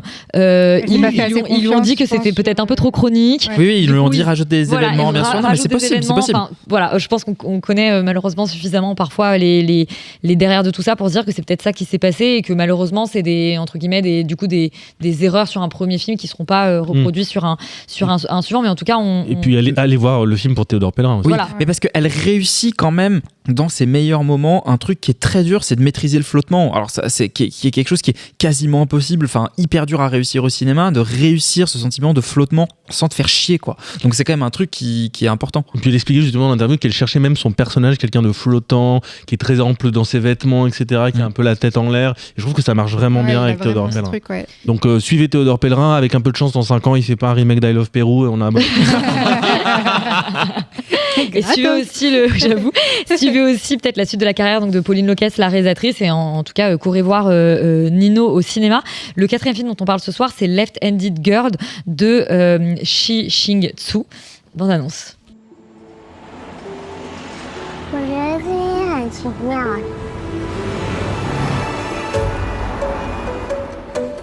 我们这个夜市啊，是全台北最好最热闹。哎，你进来了。你没有教哈，你就侧摊。Laurie, j'ai un peu envie que tu lises le pitch avec un accent russe cette fois-ci. Non, je rigole, je vais pas te le dire. Non, pas d'accent, terminé. Terminé les accents. Donc Left-Handed Girl, pour le coup, j'ai pris le pitch officiel parce que je trouve qu'il est intéressant parce que pareil, il y a quand même un élément qui me semble manquer, comme quoi c'est assez étonnant parfois les pitchs officiels des projets. Une mère célibataire et ses 2 filles arrivent à Taipei pour ouvrir une petite cantine au cœur d'un marché nocturne de la capitale taïwanaise. Chacune d'entre elles doit trouver un moyen moyen de s'adapter à cette nouvelle vie et réussir à maintenir l'unité familiale. Du coup, c'est qui cette left-handed girl, Félix, donc cette fille... Bah oui. Fille gauchère. Gauchère. Fille gauchère. Il me semble que c'est la petite sœur. Ouais, c'est ça, là, c'est la petite dernière. C'est la petite dernière, ouais. Pourquoi Mais je trouve ça assez marrant que ce soit le titre du film et que ce soit pas du tout mentionné dans le pitch. Mais parce que voilà. Le titre du film, c'est rigolo. Je pense que ça fait référence du coup à une espèce de pression qu'elle a de son grand-père qui veut absolument qu'on lui apprenne à écrire de la main droite. La main droite, parce que c'est comme ça qu'on faisait dans le temps. Et évidemment, sa mère et sa grande sœur, sont pas du tout d'accord.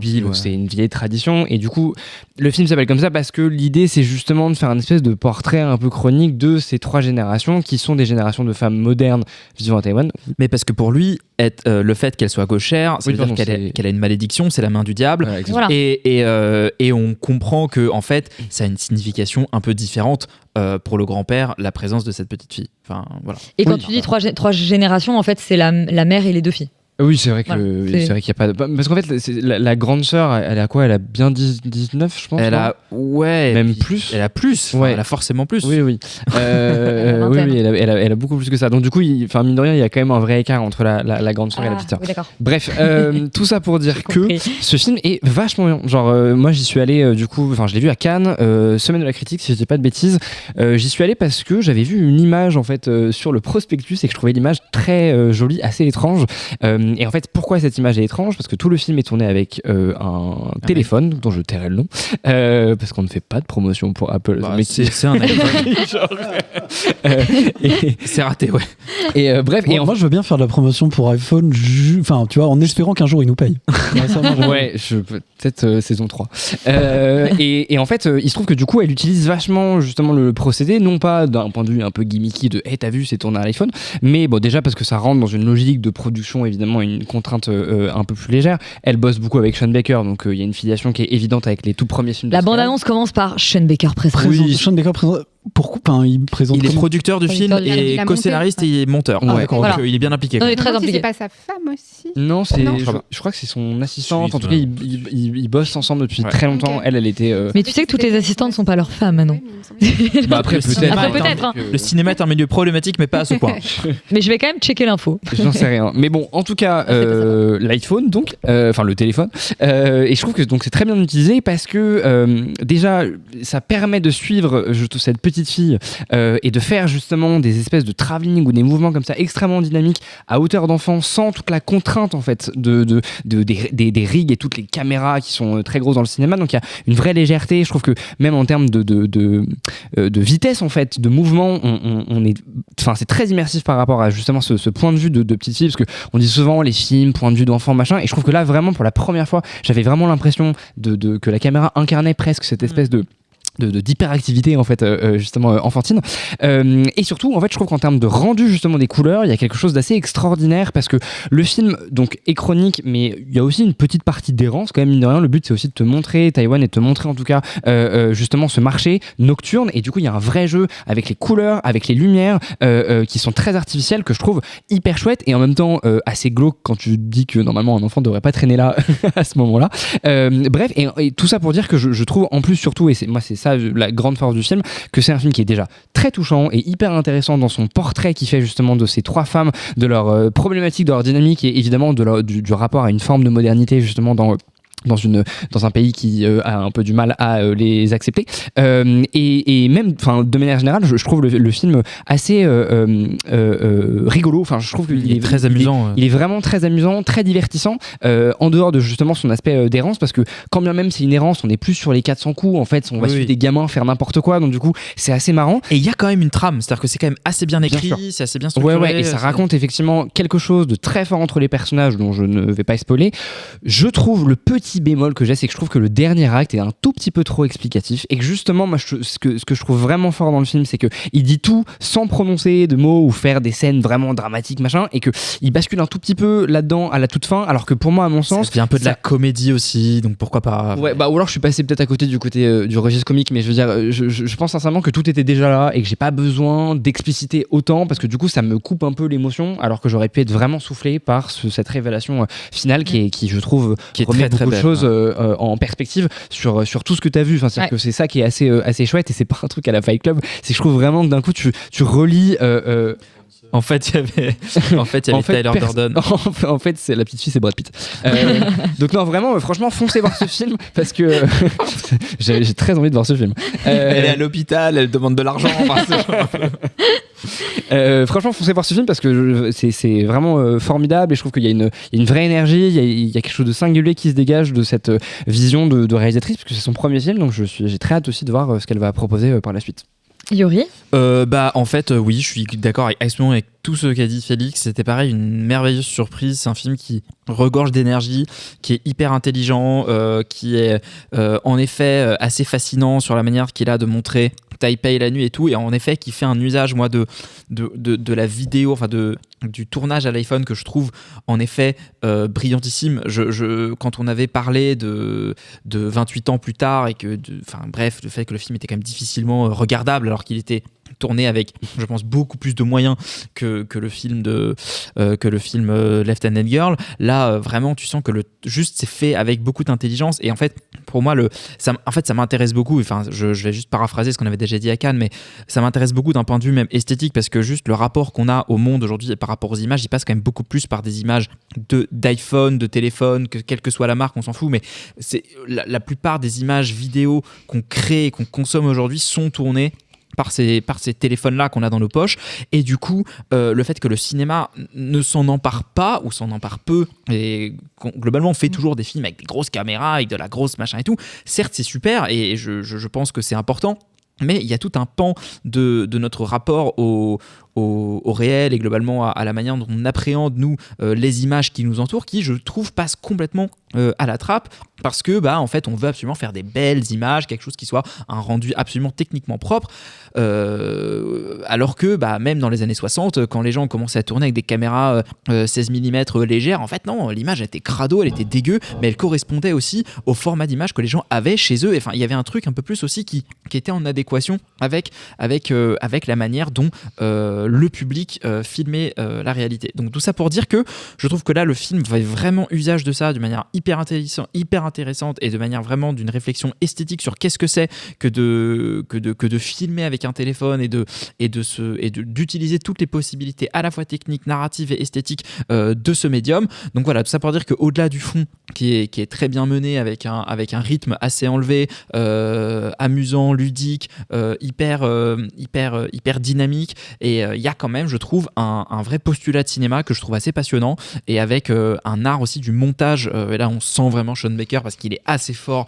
sur la manière de trouver justement le rythme dans le chaos, et dans des séquences qui sont un peu disloquées, comme par exemple il pouvait le faire dans Anora. Tu sens qu'il sait exactement où couper pour que ce soit hyper efficace, et pour qu'en fait on ait une impression de vie tout en étant dans une espèce de chaos contrôlé. Et je suis ravie qu'on recommande aussi chaudement 2 premiers films, puisque Nino et Left-Handed Girl aujourd'hui. Ça va nous permettre, ce que je vous disais, les 4 films dont on a parlé ce soir, donc Connemara, Renoir, Nino et Left-Handed Girl, étaient au Festival de Cannes 2025, ce qui nous permet d'ouvrir un focus dont la question est: les festivals ont-ils encore un impact sur la vie des films? Jingle. Ce film a confondu mon histoire et celle de ma sœur Colette, qui a effectivement épousé Monsieur McBurett. Monsieur McBurett, qui est l'aviateur anglais. Voilà. Oui, c'est ça. Donc peut-être, avant de se poser cette question-là, dont on va tous débattre, les festivals, et je me tourne peut-être vers toi, Laurent, finalement, déjà, pourquoi finalement il y a des festivals? On peut se poser la question. Qu'est-ce que c'est un festival? Depuis quand? Non, mais depuis quand il y a des festivals? C'est quoi les plus grands festivals? On sait qu'en France, on est le pays le plus doté de festivals. Oui, et c'est même, j'ai vu qu'il y avait une étude de 97 qui expliquait, alors à l'époque ça date un peu, je pense que les chiffres ont dû un petit peu changer, mais il y avait plus de festivals en France que dans tout le reste de l'Europe réunie. Wow. Et genre, le truc était à base il y avait 20 festivals en Allemagne, en France il y en avait 166. Mais chaque ville en France a son festival quasiment. Nous on aime beaucoup ça, et j'en reparlerai un peu après sur l'écosystème, justement, parce que c'est clairement une manière en fait dont on construit le cinéma en France, c'est via ça. Toujours est-il que non, c'est 1932, le premier festival, le festival international de la Mostra de Venise, qui est le doyen des festivals de cinéma. Je sais, en vrai, j'ai pas fait une recherche extrêmement approfondie pour savoir. C'est Mussolini qui voulait que ça existe. Mais alors c'est vrai qu'il voulait pousser le. De toute façon, chaque fois que tu racontes une histoire, Laurent, il y a les nazis ou des histoire de fascistes, qu'est-ce que je te dis. Chacun sa croix. Mais du coup, c'est vrai qu'il y a une volonté, voilà, de pousser, de créer un festival international de cinéma pour faire reconnaître le cinéma international, et en l'occurrence italien, avec la Mostra de Venise. En 1946, on a Jean Zay de Cannes. Jean Zay qui en fait devait créer le festival en 1939 en réponse au festival de Venise. Donc justement c'était le Front Populaire et du coup ils avaient pour objectif de contrer on va dire le fascisme. Sauf que et du coup 1er septembre 1939, au moment où devait avoir lieu le premier festival de Cannes, patatras, il s'est passé un peu autre chose. La Deuxième Guerre mondiale globalement. Voilà, on laissera les gens et du coup c'est pour ça que le premier festival de Cannes a été annulé et a eu lieu en réalité. Ça a été lancé en réalité en 1946, juste après la guerre. Jean Painlevé était directeur du cinéma français. Magnifique référence Jean Painlevé pour le vrai. 1951 la Berlinale, il me semble, donc qui se crée en fait vraiment à ce moment-là. Il y a le festival de Toronto qui arrive un petit peu plus tard dans les années 70. C'est le bao de tout à l'heure là, qui remonte. En fait, j'ai besoin d'avaler ma salive. C'est piquant ce bento. J'ai problème de déglutition, c'est là. Non mais j'aime parce qu'au contraire ça te donne une espèce de stature quand tu fais ça. Et donc c'est marrant de faire ça. 1976 pour le festival de Toronto, donc en fait vraiment c'est marrant parce qu'il n'y a pas de grande histoire en fait, on va dire, du festival, il n'y a pas énormément d'évolution, ils existent depuis assez longtemps, pour la plupart ils n'ont pas beaucoup bougé de formule, il y en a plein qui se sont développés, il y en a beaucoup trop pour que vraiment on fasse juste à Venise la récompense suprême s'appelle plus la coupe Mussolini parce qu'avant ça s'appelait j'aurais dû vraiment, ça m'intéresse vachement. Toujours est-il que oui, voilà, ça existe depuis longtemps. Le film qui a reçu la coupe Mussolini, genre 10 ans plus tard, il fait moins le malin, quoi. Et donc l'objectif, c'est de faire, la course entre les films pour savoir lequel est le meilleur, quoi. C'est-à-dire que projet. Ce qui est déjà vraiment assez discutable. On peut déjà discuter peut-être de ça. Est-ce que vraiment, enfin je veux dire, autant que je sais pas en sport, il y a un premier, un dernier. Pour moi, ça n'a aucun sens. Oui d'accord, mais je savais que t'allais dire ça. Je vais commencer là-dedans. Quoi ? Je pense que pour tout le monde, non ? Je pense qu'il y a des gens qui. En fait, tout dépend. Ce qui est marrant, c'est que quand tu vas dans un festival, tu vois, et typiquement, genre, nous, ça fait quelques années qu'on va à Cannes. On arrive toujours plus ou moins à construire un classement, c'est-à-dire il y a des films qu'on a préférés à d'autres, mais la réalité c'est que le projet sur le papier n'a aucun sens. Tout comme en fait Top Chef, c'est-à-dire savoir qui est le meilleur cuisinier, c'est complètement absurde parce qu'on va pas juger de la force en fait, comme si c'était une espèce de truc quantifiable. Mais dans ce cas-là, tu peux pas faire de concours de chant non plus, finalement il y a que le sport qui marche. En fait c'est la différence entre l'art et le sport. C'est-à-dire que le sport, justement, tout son intérêt, c'est de savoir qui est le meilleur, globalement. L'art, absolument pas. Et encore, même au contraire. Il y a style et performance, mais le fait est que... Oui, mais tu vois, genre, ça reste quand même l'idée de quantifier des performances. Non, mais ce que j'allais dire, peut-être pour essayer... Moi non plus, je suis pas très fan sur le principe des festivals, mais pour essayer de me faire un peu l'avocat du diable, parce que je sais que autour de la table, sinon, tout le monde est d'accord. J'allais dire qu'il y a... Pas tant que ça. Il y a deux avocats. Il y a quelques avocats du diable, venez. Non, mais j'allais dire, il y a peut-être un truc que je trouve un petit peu intéressant, c'est qu'autant dire, c'est le film, le meilleur film, la Palme d'Or, bon, ça, je suis pas sûre que ça ait vraiment un intérêt. En revanche, et c'est ce qui est le plus mal fait en réalité, essayer de se dire quel film quel film a été marquant par sa réalisation, quel film a été marquant par son scénario, quelle performance d'acteur ou d'actrice nous a marqué. Je trouve pas ça complètement inintéressant parce que je trouve que ça peut mettre en valeur des personnes, typiquement les scénaristes, les gens qui font les décors, enfin bref, selon le type de festival. Mais la réalité, tu crois pas quand tu dis cette phrase? Non, justement, j'allais dire, le problème c'est que sur le principe, je trouve ça louable et donc j'essaye de défendre un petit peu ça. Le problème étant que typiquement, si je prends l'exemple du scénario, le scénario comme a priori, alors je sais jamais si en fait ils ont le scénario pour de vrai entre les mains. La réalité c'est que soit ils jugent le sujet, soit c'est le prix qu'ils donnent quand ils savent pas quel prix donner. Ils se disent ce film là quand même serait un peu bien de lui donner quelque chose. Mais c'est hyper dommage sur le principe parce qu'il y a des films dont vraiment la qualité c'est le scénario et d'autres la qualité c'est autre chose. Mais surtout que c'est en effet ça n'est pas comme ça que ça fonctionne. C'est-à-dire qu'au final tous les films qu'on voit à Cannes où dans les autres festivals, on retient ceux qui ont gagné et ceux qui ont gagné les prix. Mais pas tant que ça. Et pas encore, forcément. déjà pas tant que ça. Enfin, tu me diras, va me citer la Palme d'Or 1958. Bon, tu l'as peut-être, mais c'est pas simple, tu vois. C'est pas genre Orfeo Negro ou un truc comme ça. En vrai, c'est possible. Mais ça va, écoute, j'ai balancé un truc, une année au pif. Bah, c'est le fameux où c'est l'année où Truffaut n'a pas eu la Palme d'Or, je crois. Bah pour moi, il est sorti en 59, mais c'est peut-être en 58 alors du coup les 400 coups. Mais bon, bref. Et toujours est-il que voilà, il y a un côté où personne et les gens se rappellent déjà pas de la Palme d'Or d'il y a 30 ans. En fait, on va pas se rappeler de qui a eu le prix du cinéma. Moi, je vais revenir au point que tu disais là sur le fait de montrer des films. Déjà, historiquement, au tout début du Festival de Cannes, globalement, tous les participants avaient un prix. Je crois que c'était ça la première notion, c'est qu'en fait, tout le monde avait participé, tout le monde repartait globalement avec. Ça, c'est wokiste. Hein. Ah ouais, tu vois. Attends, la Palme d'Or 1950. C'est un super film, c'est Quand passent les cigognes de Kalatozov, qui est un bête de film. Voilà. Pays URSS. Dont on avait l'affiche ailleurs. Et du coup, je vais couper ça. Mais...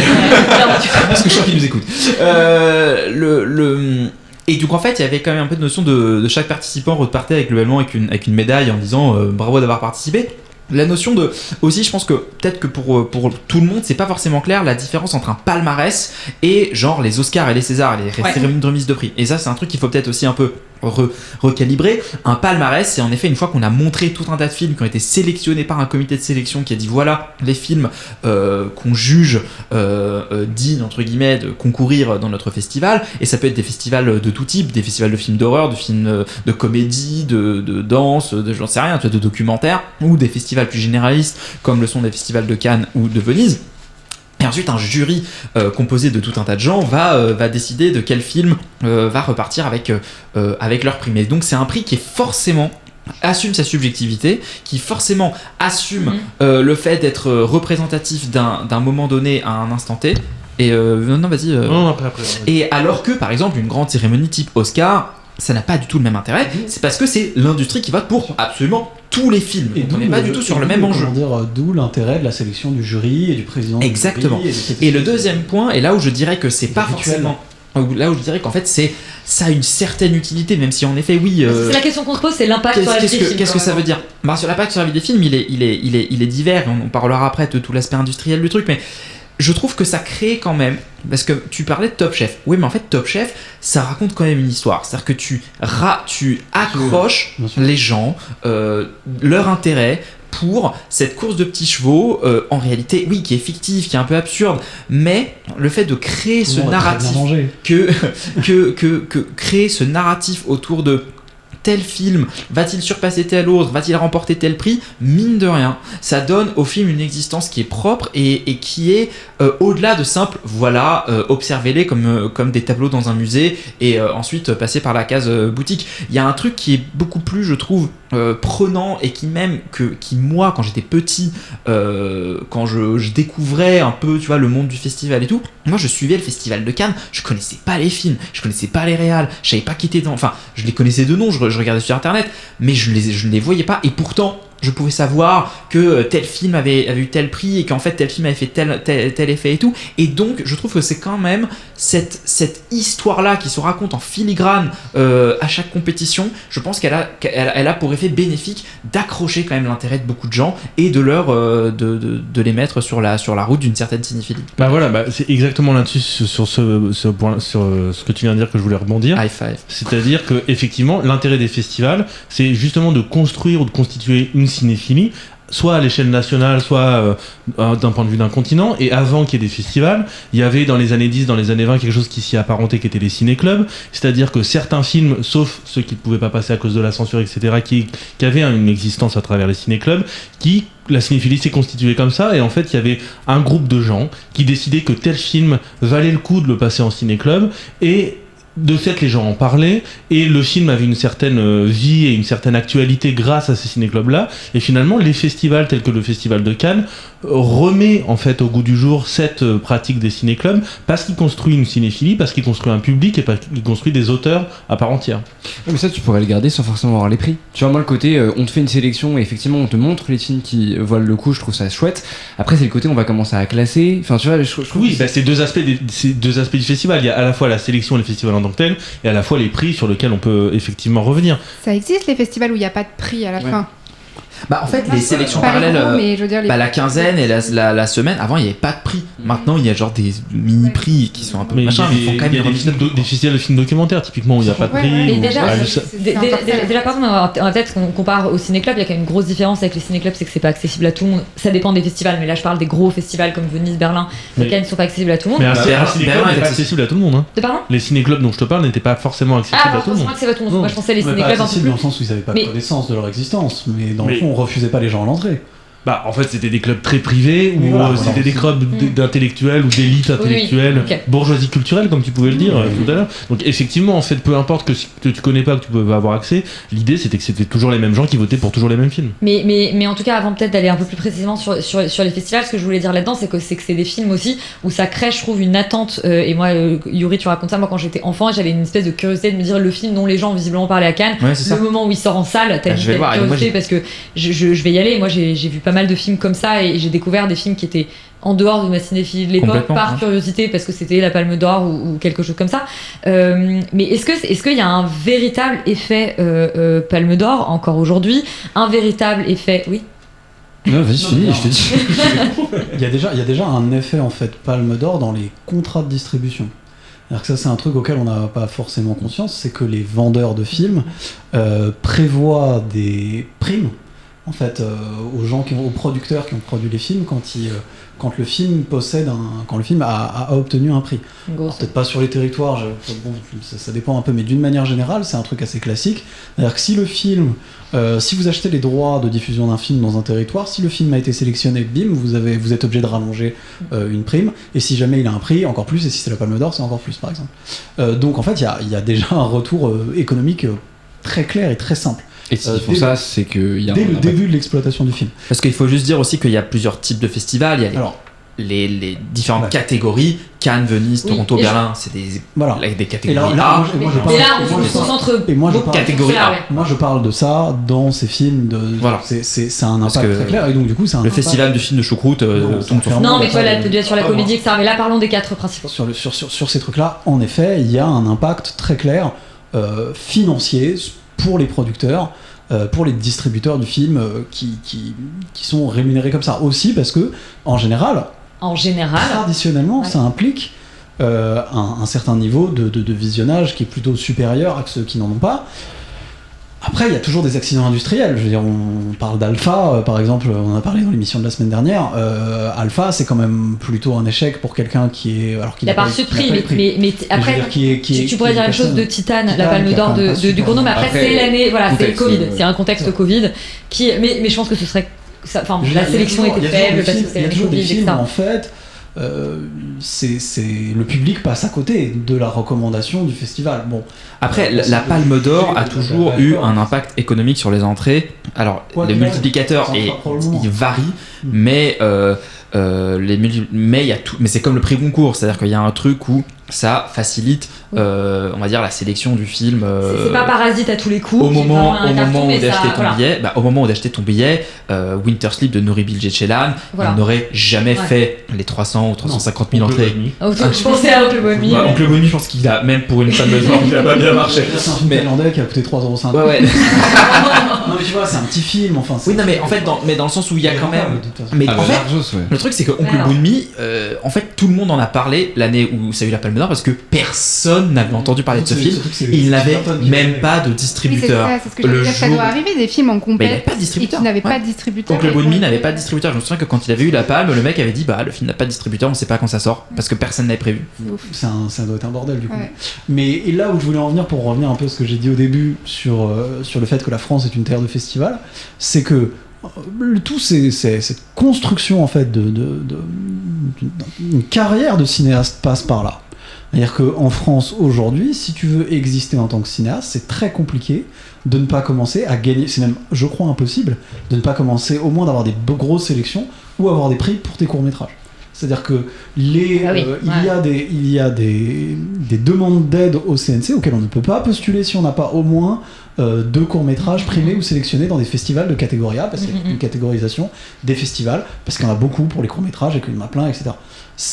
Ça devient presque un système qui est hégémonique et qui pose en fait la question de l'auto-entretien de la cooptation des cinéastes en France. Alors surtout que c'est une question que je mets là comme ça au centre de table, parce que j'ai l'impression, moi j'ai autour de moi les gens qui sont pas du tout cinéphiles qui me disent toujours je comprends pas pourquoi à Cannes il n'y a pas les films qui font des gros succès, les comédies, les films qu'en fait les gens vont voir et qui ont du mal à comprendre pourquoi on met en avant des films alors que justement je pense qu'on va tous à peu près dire la même chose, mais moi j'ai envie de dire ils sont snobs. Non, parce qu'en vrai Christopher Nolan il a pas besoin de Cannes, tu vois. Parce qu'en fait mais en fait quelqu'un qui a gagné une Palme d'Or il n'a pas besoin de Cannes non plus, hein. Ducournau n'a pas besoin de Cannes, et Jarmusch il n'a pas besoin de Venise. En fait en vrai cette logique là elle n'existe pas. À la base c'est d'essayer de soutenir un type de cinéma qui n'est pas aimé par le public. À la base c'était ça, mais c'est plus. Sauf qu'en fait déjà c'est discutable, et sauf qu'en fait franchement ça dépend. C'est un choix que moi j'ai. Il y a des blockbusters qui ont été sélectionnés à Cannes. Enfin non, il y a des blockbusters sinon, si le seul critère c'était les entrées, toi qui tout à l'heure faisais une distinction entre l'art et le sport, là d'un coup c'est pas ça, mais il se trouve qu'il y a quand même une forme de snobisme, excusez-moi, sur... alors justement, j'aimerais bien qu'on retourne peut-être sur l'état actuel des 4 festivals dont on a parlé, entre donc Venise, Berlin, Toronto et Cannes. C'est quoi un peu l'état de santé de ces festivals aujourd'hui? Est-ce qu'il y en a certains qui vous paraissent aujourd'hui plus valides que d'autres en termes de sélection, de palmarès? En fait, vas-y. Non, j'allais dire, j'ai l'impression que c'est Venise ces dernières années qui attire un peu. Enfin, qui vient de se terminer, on peut rappeler le film qui a. À Cannes, il y a tout le monde, c'est c'est un passage obligé, il y a les journalistes du monde entier et tout ça. À Venise, beaucoup moins, mais j'ai l'impression quand même que ces derniers temps, c'est devenu un peu la sélection qu'on regarde. En fait, ils récupèrent un peu aussi tous les ils récupèrent déjà les films de plateforme, donc tous les gros et les films américains, parce que c'est considéré comme étant un marchepied pour les Oscars. Exactement, ils sont plus près des Oscars en plus, donc du coup c'est vraiment pour eux c'est vachement plus beau que Cannes, les gars. Oui, il y a tout l'autour qui est très sexy, mais j'ai l'impression qu'en termes de line-up depuis je sais pas, genre 8 ans. Là c'est le Jarmusch qui a gagné cette année. Ouais. Qui était refusé de Cannes et qu'ils ont récupéré. Ça devient de plus en plus intéressant, et que c'est presque eux qui ont les gros. Mais je pense que là, ton analyse, elle est un peu en train de shifter, dans le sens où ça fait quelques années que Cannes reprend un peu le dessus sur, on va dire, l'importance industriellement, c'est-à-dire on peut pas s'empêcher de faire une course de petits chevaux, mais cette fois entre les festivals.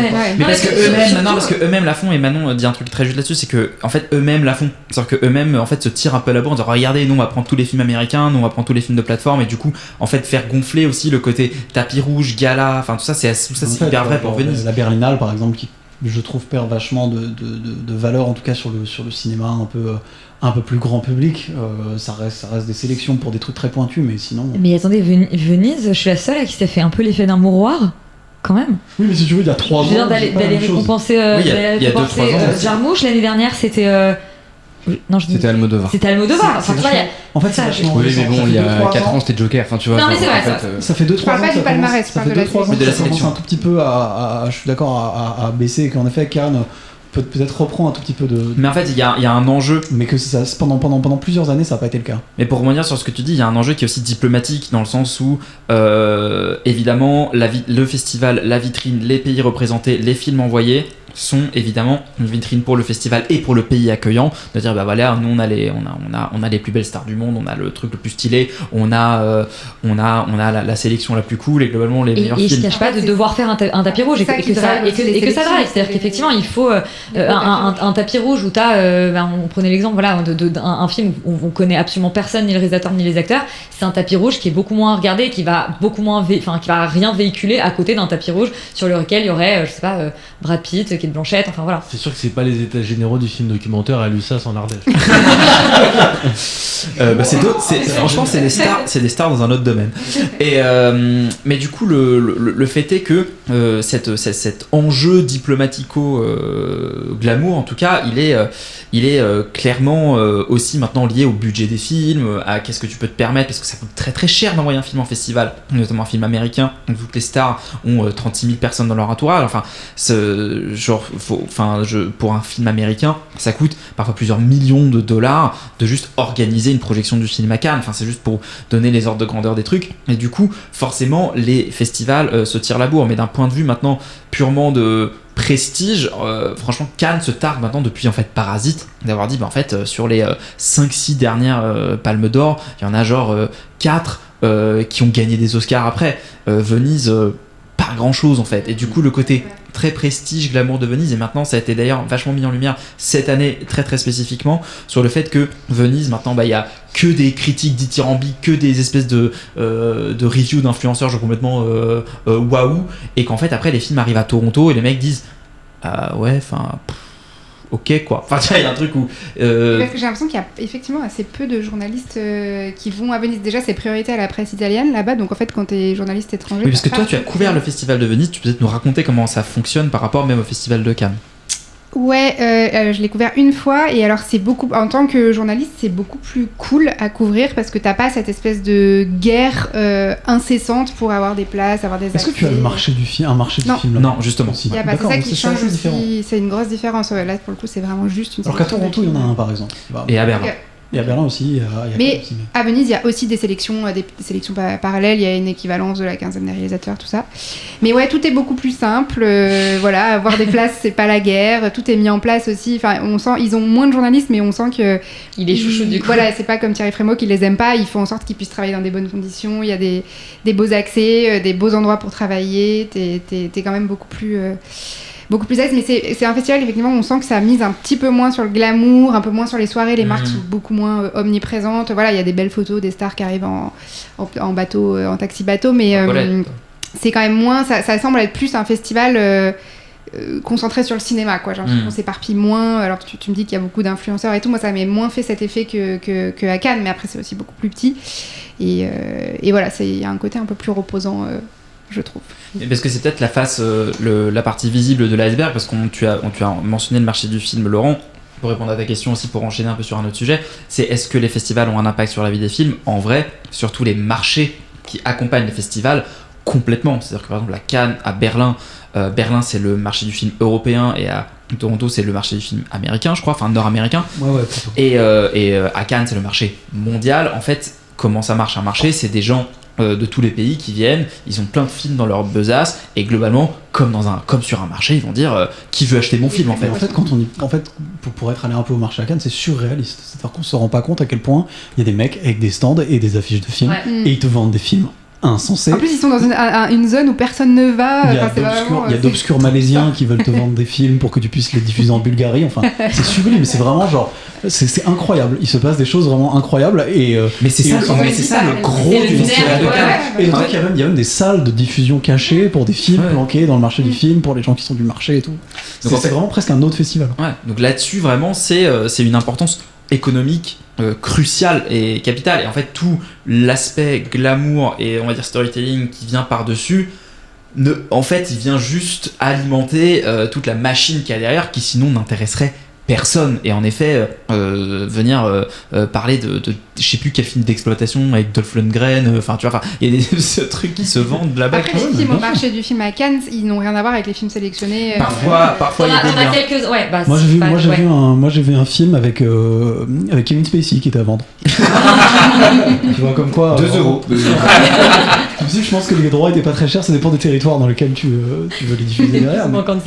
Mais après se pose la question, tu vois, effectivement, bon, c'est une vitrine pour ce marché, est-ce que la vitrine est encore séduisante, quoi, et moi je trouve que il y a quand même un côté de plus en plus vieillissant, il y a un côté où en fait sur les 22 films sélectionnés à Cannes ou 20 à Venise, en fait on a 15, c'est toujours les mêmes, et c'est des réalisateurs qui ont genre plus de 50 ans et qui ont déjà soit gagné des prix là-bas, soit déjà été sélectionnés, machin. Frère Dardenne, hein, très clairement. Voilà, la question c'est genre, et typiquement, est-ce qu'un Réservoir Dogs ou un Pulp Fiction aujourd'hui c'est possible? J'en suis même pas sûr. Et ça à la semaine de la critique, quoi, pour les premiers films. Non mais alors évidemment il y a toujours des exceptions, heureusement, tu vois, mais je me suis quand même fait la réflexion que moi ça fait pas mal d'années que mes gros coups de cœur c'est des films qui sont pas forcément dans les marchés de festival, parce que justement ils correspondent pas forcément à une grille, ou alors que c'est des jeunes auteurs, et donc du coup de fait forcément c'est peut-être un peu moins sexy, ou alors c'est des petites sélections machin. Enfin tu vois, est-ce qu'un auteur comme Tarantino par exemple aujourd'hui pourrait émerger?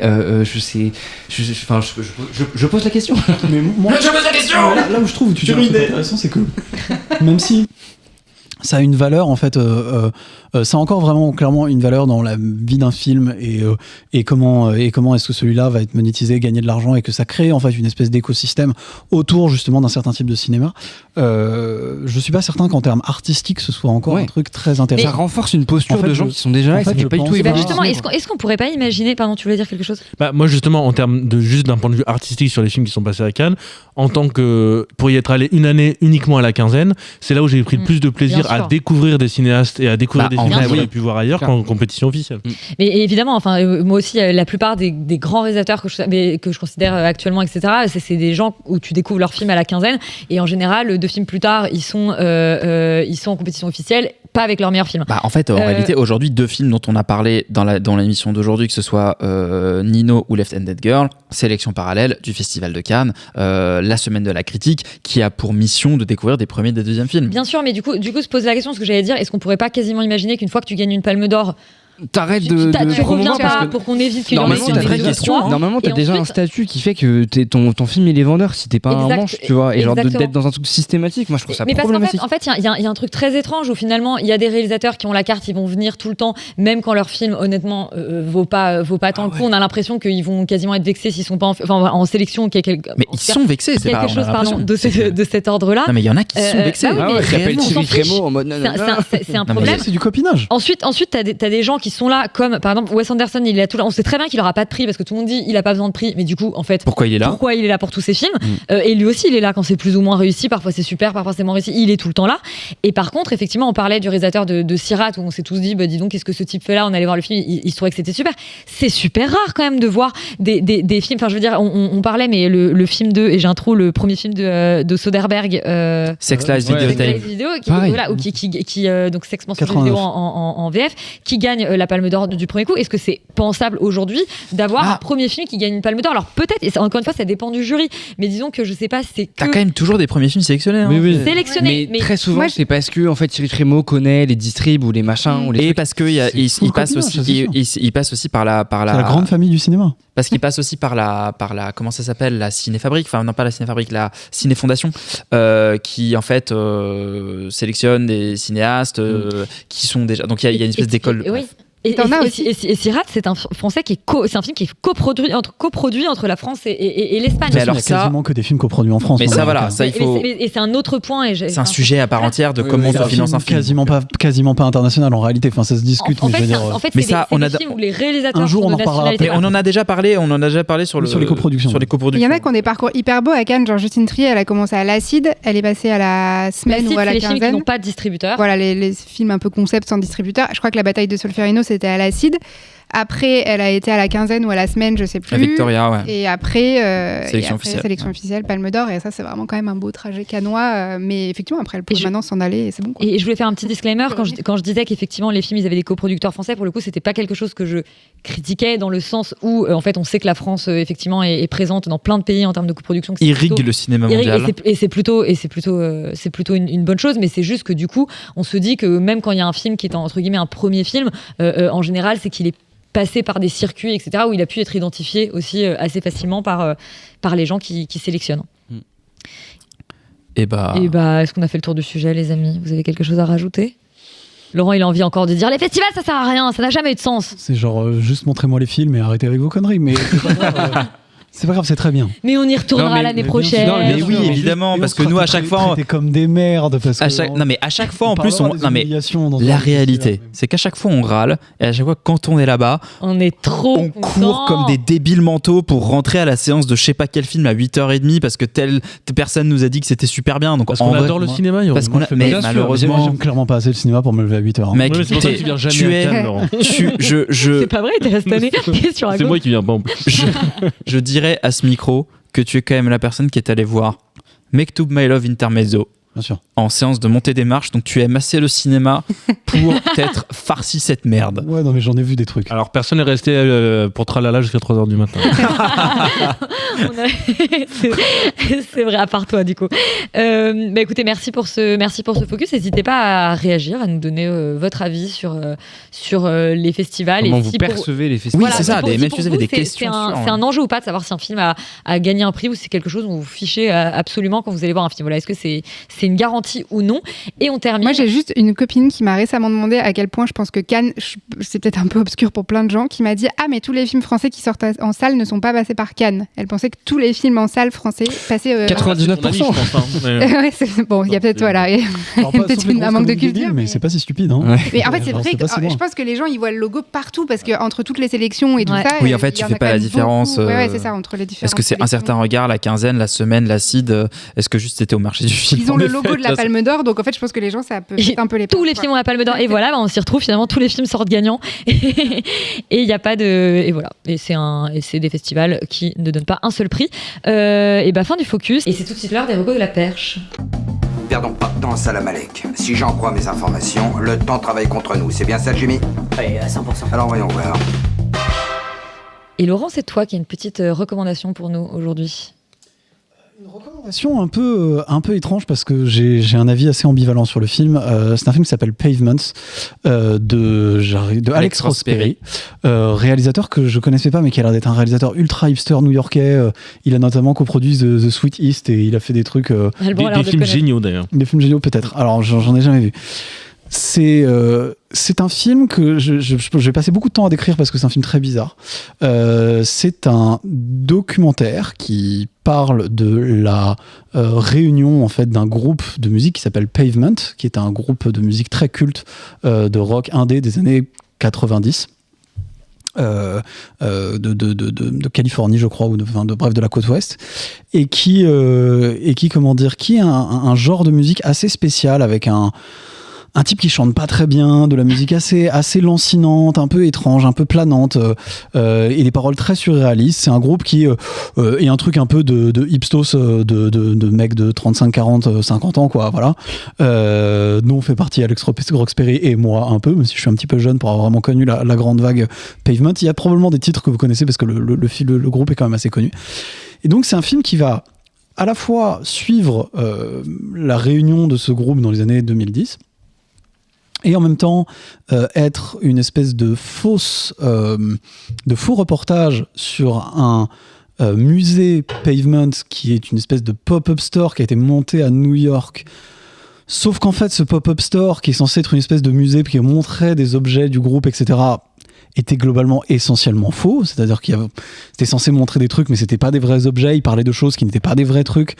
C'est aussi le making-of d'un biopic sur les mecs de Pavement en même temps, biopic qui n'existe pas, donc c'est-à-dire que c'est un making-of sur un film qui n'existe pas, qui a clairement été tourné au moins en partie parce qu'on voit des scènes du film avec un des acteurs de Stranger Things qui joue dedans, et donc c'est mélangé aussi avec le making-of d'une comédie musicale adaptée, du jukebox adapté de la musique de Pavement. Je comprends rien, mec. Qui est comment dire, qui est il y a trop de couches. Et t'as pas compris Renoir. Non, mais comédie musicale qui elle-même clairement existe, au moins a eu une représentation, une espèce de demi-représentation parce qu'on la voit dans le film, sauf que le truc n'a jamais vraiment eu lieu. Et donc c'est une espèce comme ça de juxtaposition de trucs faux autour d'un groupe qui existe, qui a vraiment eu en fait cette espèce de réunion dans les années 2010. Et ça donne un truc qui est vraiment assez incroyable et assez bizarre. C'est-à-dire qu'il y a des trucs très très drôles où on se fout de la gueule d'Hollywood, avec notamment les mecs qui sont dans le making-of, qui sont là, genre moi je suis à fond dans le méthode acting, etc. Où ils essayent, tu vois, d'être dans le méthode acting pour jouer une espèce de mec qui est complètement à la ramasse et qui chante comme ça et qui est complètement à la rue. Alors que le film n'est jamais sorti. Et donc en fait ils ont fait une espèce de fausse avant-première, je pense, de scènes qui ont été collées. On voit d'ailleurs les mecs qui ont fait le film s'engueuler avec les gars du groupe dans un truc qui est probablement mis en scène. Enfin tout ça est vraiment vraiment bizarre, même si je crois que mon moment préféré c'est vraiment les passages de la comédie musicale, où honnêtement faire une comédie musicale sur Pavement, enfin je sais pas, c'est comme si faire une comédie musicale sur genre, je sais pas, Prodigy, enfin sur des trucs qui n'ont aucun sens, quoi. Sur de la musique qui est vraiment peut-être un des trucs les moins musicales et chelous et pas du tout dans le délire, genre hyper posé, enfin tu vois, genre très comédie musicale et hyper exagéré, comme on le voit. Manifestement, ce truc a eu lieu. S'il y a une captation, ma vie pour regarder ce truc, parce que genre voir des mecs sur des canapés qui chantent des trucs qui n'ont aucun sens, ou ils chantent à moitié comme ça. Enfin, je comprends même pas. Les gens qui connaissent Pavement, en fait, ne peuvent pas se faire à l'idée que ça existe. C'est sur Mubi. Ah, sur Mubi. Et c'est un film qui est en fait pas forcément hyper réussi. Là, j'avoue, j'en fais des caisses parce que je trouve le film en fait vraiment très bizarre et que ça m'a quand même vachement resté en tête parce que c'est tellement un projet insensé et que je trouve que c'est une manière de faire un biopic d'un groupe tellement bizarre et assez drôle que ça vaut un peu le coup d'œil. Après, il y a quand même des vraies longueurs. C'est un petit peu mou du genou et ça reste un truc de giga nerd, mais c'est quand même un truc assez intéressant, surtout pour les gens qui aiment Pavement.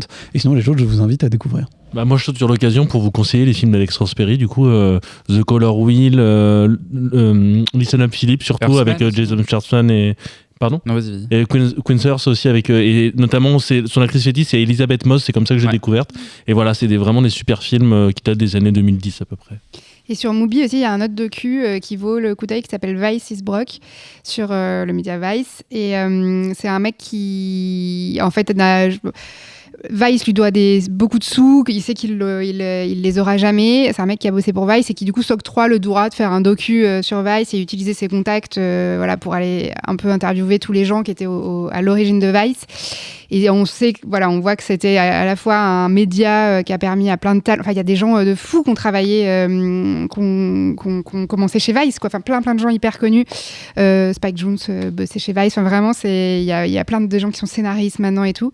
Et donc, il raconte ces grandes années où ils étaient hyper libres et ça a pu donner de la voix à plein de jeunes gens et en même temps dirigés par des gens extrêmement problématiques. Enfin, le boss de Vice. Le créateur de Vice est devenu complètement taré. C'est un troll d'extrême droite. C'est un des fondateurs des Proud Boys, qui est genre un truc. Et il va l'interviewer, le mec, et ils n'arrivent pas à avoir une conversation forcément, mais il n'y a pas forcément il y a pas d'animosité. Ça qui est assez cool, c'est que bon, tout le monde critique un peu, mais en même temps, ils ont tous adoré travailler là-bas, et c'est assez marrant de le voir avoir ces conversations avec tous ces gens plus ou moins problématiques qui ont toujours sur Mubi. Toujours sur Mubi, ouais.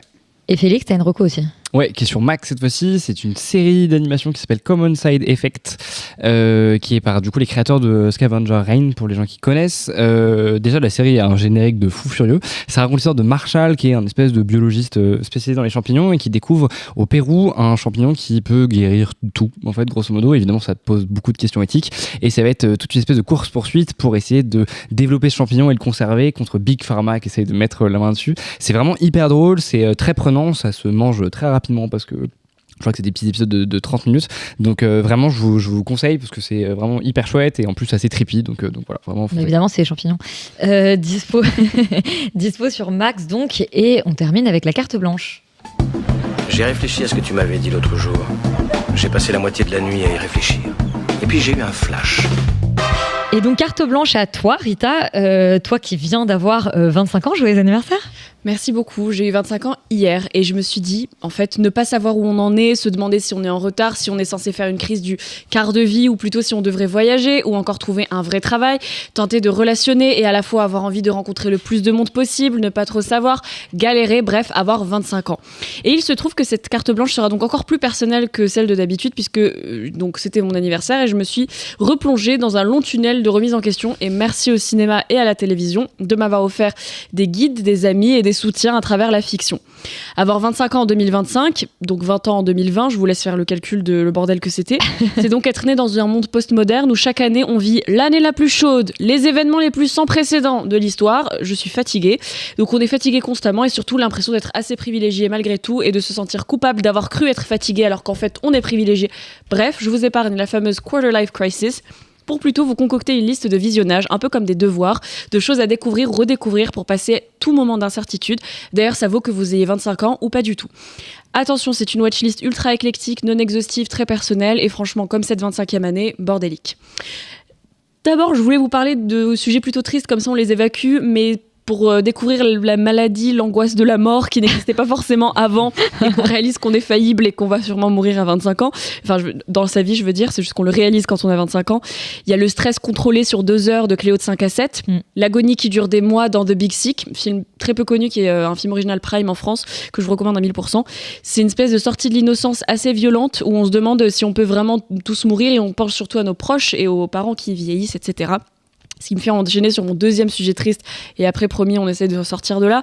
Le deuil et la famille, le fait de... Non, mais en fait, c'est des vrais... c'est une carte blanche mélo, cette semaine. Ça te ressemble bien. Ouais, bah merci. Non, le mélo. Attends, le mélo, il y a de la joie et de la beauté. J'ai une petite musique violon derrière. Ça va être super. Je m'occupe pas du montage, ça va être incroyable. Mais en vérité, le fait d'explorer les liens fraternels et l'héritage qu'on garde des névroses des parents, notamment dans Darjeeling Limited, qui est un film de Wes Anderson assez excellent sur... comment on fait pour se démêler dans une fratrie ou entre sœurs, par exemple. Il y a l'expérience ultra intense d'un rassemblement familial après une mort soudaine, dans Shiva Baby, et l'embrasement d'amis pour la vie qu'on considérait comme sa famille dans Do the Right Thing, parce que oui, j'ai revu le film il y a pas longtemps et Mick a 25 ans dedans.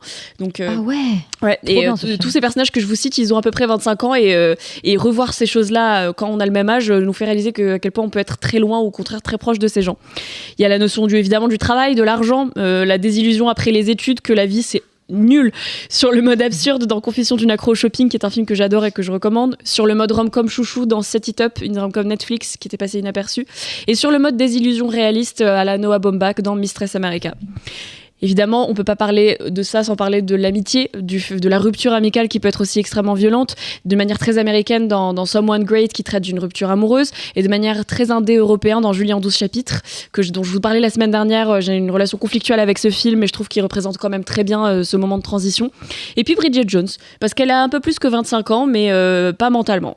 Et je trouve que c'est un super film qui dit qu'on peut attendre et délayer le fait de grandir à plus tard.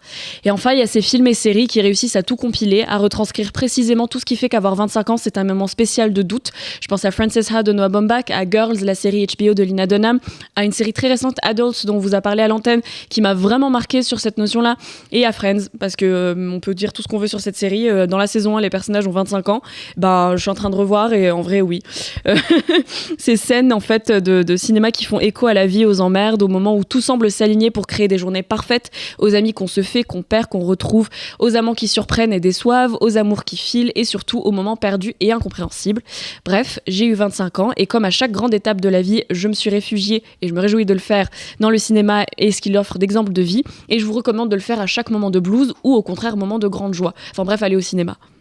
Merci Rita pour ces recos, encore joyeux anniversaire, et on se dit à la semaine prochaine, et surtout n'oubliez pas de vous abonner et de réagir parce qu'on adore vous répondre. Bonne semaine.